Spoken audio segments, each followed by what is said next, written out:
you very much for joining us today on the program Woman to Woman. I am Adorable Adesuwa Osa-Owaye. Today on Woman to Woman, we want to talk to the women. We want to know why women are participating at this level in politics. What is the level of participation of women in politics? Monitoring women's participation in politics is actually what we want to talk about today on the program Woman to Woman. In Nigeria, about 51% of women are involved in voting during elections. And despite this, women are still underrepresented in both elective and appointive positions. And available statistics did tell us or reveal to us that overall political representation in government of Nigeria by women is less than 7%. But the unfortunate thing is this: when it comes to election, when it comes to campaign, you see loads and loads and loads of women. I call loads of women because they are, so many. The number of women who go out to vote during elections, supersedes that of the men. Like, there are so many. It's like 1,000 women to like maybe 20 or 30 men. That is how it works. And so today in the studio, we're going to be talking about this. Does it just end with women running after a campaign train, waiting for handouts and all of that? Or is there something more that the women are really looking for? That is what we're going to be looking at today. And on the program, I have two beautiful women to talk about this. So seated beside me is Princess Mrs. Bola Akalame. It's nice to have you join us on the program today. Thank you for having me. And you look so radiant. Thank you. You the color suits you. Thank you. And seated beside her is Barrister Faith Obasuyi. And she's also looking so gorgeous this afternoon. It's nice to have you join us, Barrister Faith. Thank you for having me. It's been some time. You abandoned me on the program. All right, nice to have you join us. All right, ladies, we want to look at women's participation in politics in Nigeria. From the statistics, you have seen that the representation of women is just nowhere at all on the scale of things. So let me start with you, Princess Bola Akalame. Talk to me. Women's participation in politics, how do you rate it? Very, very low. Women are so afraid to be active in politics. And we have the population, okay, we have the number, but there is this fear in women that if you are going into politics or you talk them into it, that you need to be involved in governance. They will look at it as if it's a dirty game. That's something they don't want to go into, something they don't want to do with. So, and for many years now, we have been advocating for women to be in politics. A lot of our section that we have been talking to women that they should be involved in politics. And I have this, I'm a president, I have this group, and as an NGO, Women for Positive Change, where we talked about politics, we talked about a lot of issues. How effective has that been? Yes, it has been effective. We know a lot of changes about women. Their mindset towards politics has been changing, Like some of our members, I put them together before. They would say politics is a dirty game and they don't want to go into it. But now when we talk about politics, they are in the forefront. They want to be there, and the environment we find ourselves is very discouraging. Especially women, we are not encouraging ourselves at all.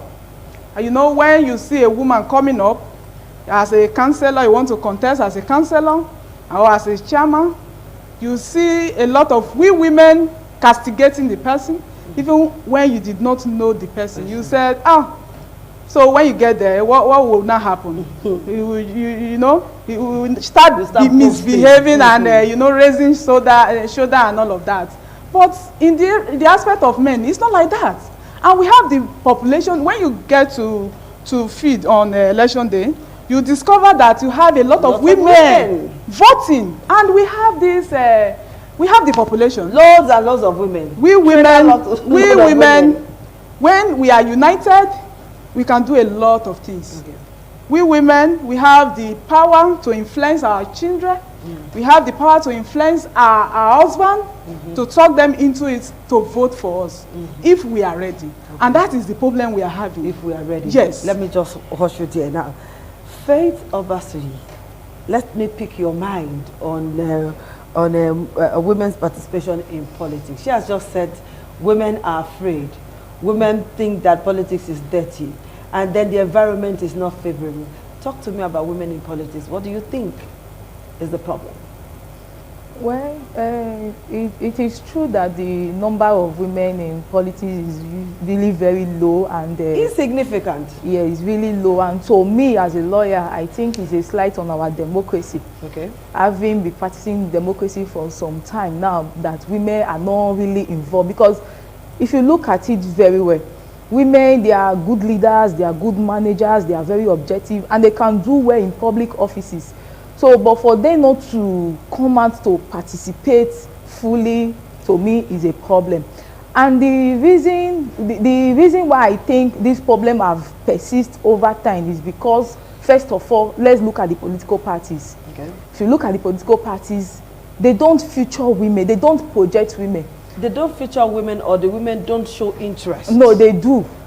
Look at it. There is this traditional norm. Let me start from there. There is this traditional norm that seems to restrict a woman. The patriarchy system. Exactly, that restricts a woman. Customarily, a woman is subjected to a man. And men, you know, a man is powerful, money-wise. A woman is under her husband. And a man have a overriding influence on the wife as to choices to make and things that they do generally. So these norms have really been a setback on the part of women participation. The reason why I start politically, you said something about women coming out, going for campaigns. Yes, those so are not they really are so plenty. those are not really the kind of participation. Those are not really the kind of participation I want to talk about. Okay. The one I want to talk about is the one that will come out, contest and exactly an elective position. Yes. And you cannot come out on your own. A party have to feature you and project you. What these women just need. If you look at the level of education today, if you ask me, women are higher in terms of education than men. Some women have bagged so many PhD. They have the education, they have the wisdom, they have the knowledge, they have the skills. Yes, that's what I'm saying. What they need is just a projection, encouragement from the men. If you look at it today, politically, some men, they don't love the women. They only want to be on top. They don't want any woman to override them. So they only want to get everything. And if you also see on the part of the masses, both the men and the women that support a man against the women, it's still the politicians, that's the political men, that also make all those things to be like that. They influence those women, like I said, those supporters, their fans. We call them political fans, by way of giving them 1,000 naira head pass to work against their fellow women. Then you also, another reason why some women are not so interested is because of this public perception of there's this misconception that any woman that is in politics, she sleeps around, she's a prostitute. And even in the case of a married woman, you see so many propaganda here and there, and if care is not taken, that home will even just break. So some women don't want scandal, they don't want to get involved. So those are the things that attempt to discourage women from going into politics. Ordinarily, women are very good in terms of leadership. All right, Princess, how do we get women to participate actively in politics? I'm talking about elective or appointive now. How do we propel women? Because Faith just told us that women need to be propelled. Educationally, they are ready. Spiritually and morally, they are ready. All they need is, you know, a push. Encouragement, support. Who is going to push and encourage us, if not you yourself? I love that word. We ourselves need to push. The problem we have is that we ourselves, we have this put down syndrome. PhD. I know that. I know that. You know, that degree. yes, we love that. Even when the person has what it takes to become a governor or a chairman of a local government or councillor, you know, someone a woman, not even a man now, will come and say, no, that woman cannot be there. Why do we hate ourselves so much? That is the problem. Should I use the word hate or dislike? You know, jealousy. I don't think the proper word is jealousy. That is the problem. We have this jealousy spirit among women. You know, in the issue of, look at, 2015, Jonathan Pamari, Mrs. Jubrin, yes, Sarah Jubrin. Sarah, yeah. She got one vote. Yeah, she came out. She only I guess that should be her vote. She only voted for herself. You know, and we have a lot of population. And a lot of persons were talking about the woman. They, you know, they came on there to say that, okay, woman is... Yes, we are going to... But on that very day, they really disappointed her. And that is the issue we find us. That is the where we find ourselves today.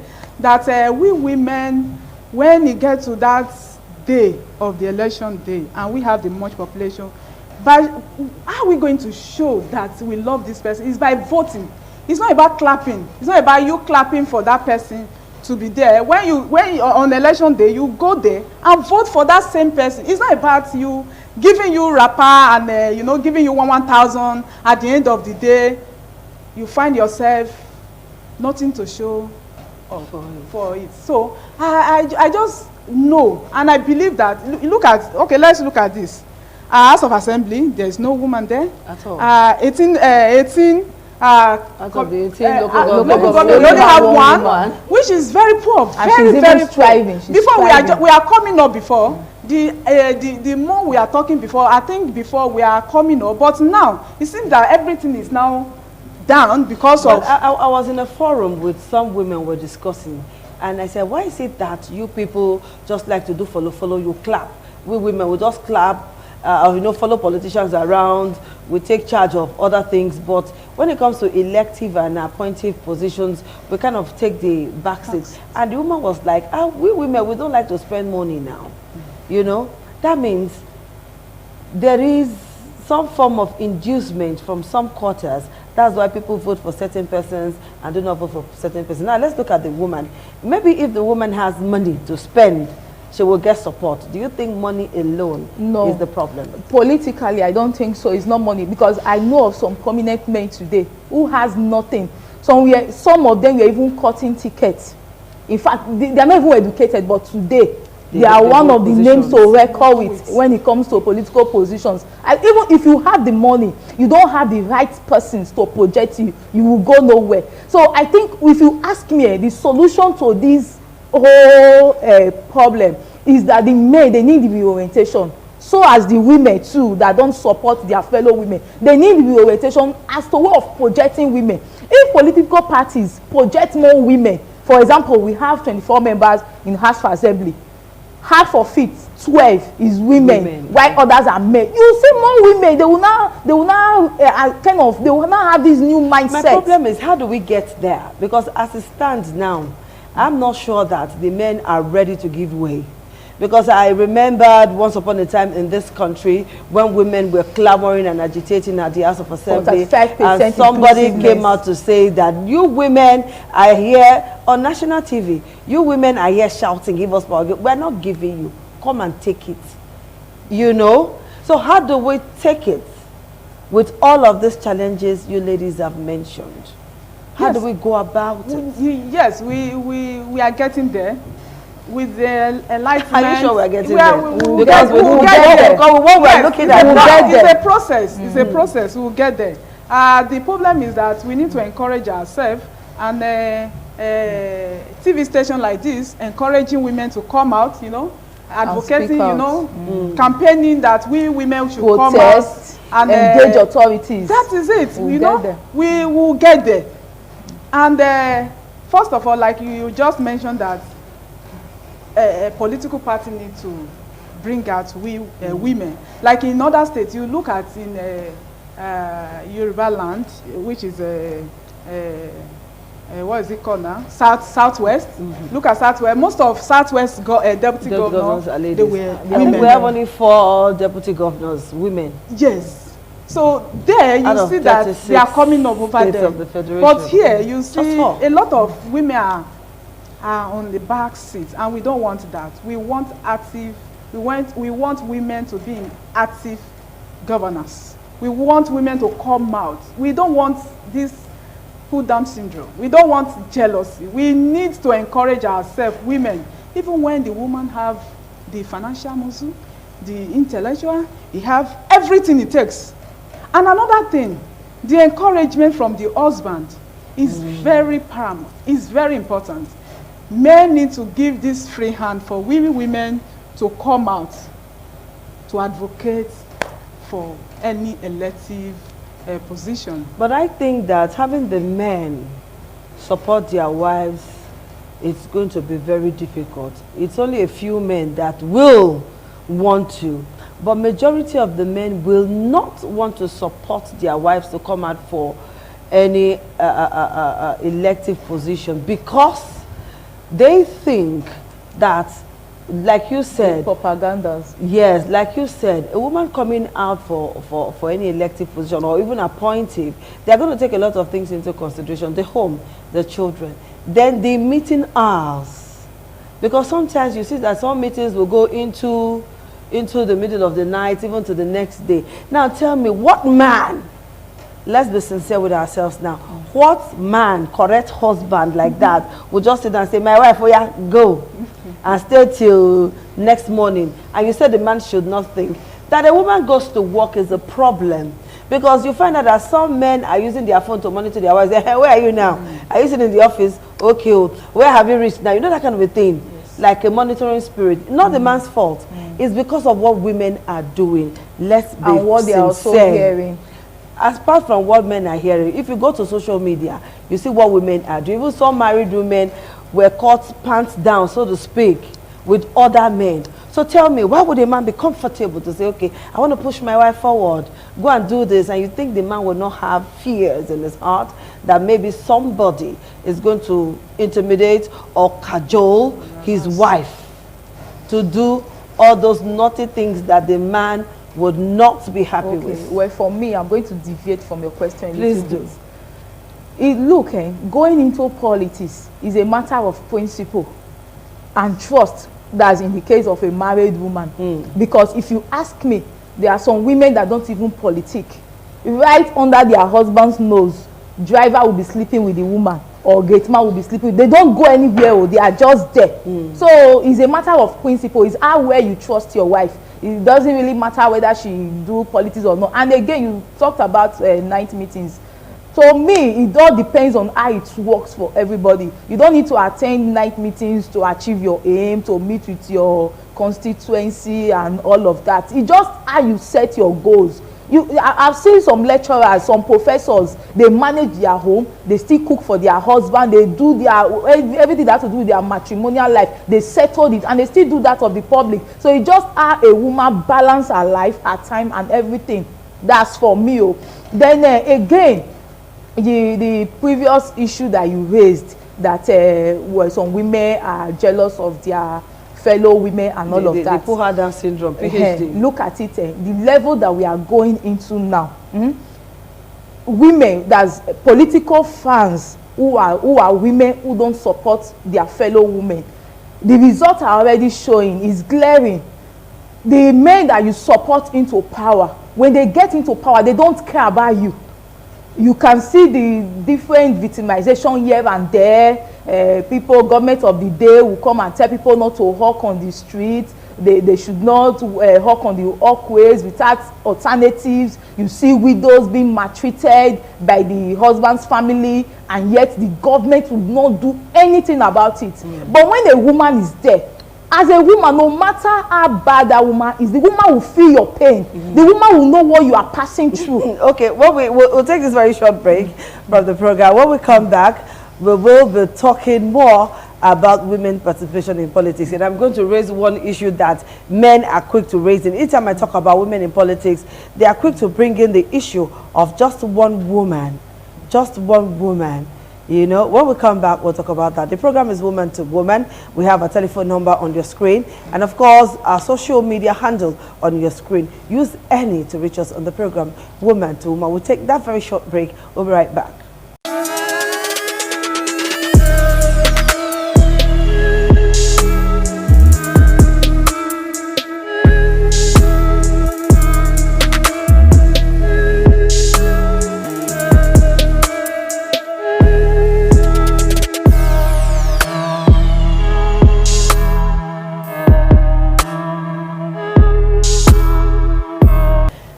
Thank you for staying tuned to the program Woman to Woman on independent television with yours truly, Adorable Adesuwa. But today I have other adorables in the studio. All right, back to you, ladies. I have Princess Mrs. Bola Akalame here, and of course, Barrister Mrs. Faith Obasui. Ladies, I did say that when we come back from that break, we're going to talk about one woman. You know, when we talk about politics or women participation, people are quick to bring in women who are in positions. They'll say, okay, this woman is occupying this certain, I don't want to mention her name now, is occupying this certain position in the society and we are not seeing light. This woman is occupying that position and the institution is bad. This woman is doing this, and they are quick to bring in the issue of Patricia Ette. You remember her very well, that she renovated her apartment with a certain number of amount, and they're saying if we allow women take elective or appointive positions, they are going to like squander the money. And I'm beginning to wonder, with what we're seeing, are the men not squandering the money of the nation? Of course. That is the problem. Of course, yes. To me, if you ask me, Patricia is just one woman out of 100. We have the likes of Ngozi Okonjo. We have the woman, the late woman, the one that headed NAFDA. Dora Akunyili. And so many other women, even this woman, Ailele, the VC Alele of yes. Unibank. So there are so many other women. We have another woman there now who is, you know, I went into Unibank yesterday and I was like, wow. Exactly. So there are so many women. So just like the men, are they not squandering money? Of course they are. They build houses for themselves. They carry small girls that are old enough to be their children up and down. So what are we talking about? That one is not even a factor to even consider whether a woman should participate or not. I still insist. The men don't want to give women chance to be in leadership position because they want to have it all. They want to call the shots. They feel intimidated by a woman because look, an average woman, there is a limit in which you can push a woman. Of course, you can see the drama that is playing out in NDDC now. Yes. There is a limit that you can an average woman, you cannot push her against her will. You cannot force her to do what is wrong. So the men, they are very scared of the women, especially when the woman is educated. We have everything it takes. We have the capacity, we have the skills, we have everything. What we just need is encouragement and support. So, Bola Akalame, who is going to encourage us apart from us? So this is the second time I'm asking this question because I'm still wondering who will push us, who will propel us, because some of the husbands are not there. The society is not favorable. Some of the laws are mostly for on the paper as it is, because if we go by the international standards, both men and women should have equal rights and opportunities. But unfortunately, it is different. Well, for me, if you ask me the solution to all these problems, that's why as I'm seated here now, I have a dream, and I pray that one day my dream will come to pass for independent candidature. Okay, your dream will come to pass. And next we're going to break it now because time is not a friend now. It's still going to be me. It's still going to be the same panel, and we will see you definitely next week. So keep a date with us. Thank you, ladies. Thank you for spending this few minutes with us. Okay, we'll see you again soon.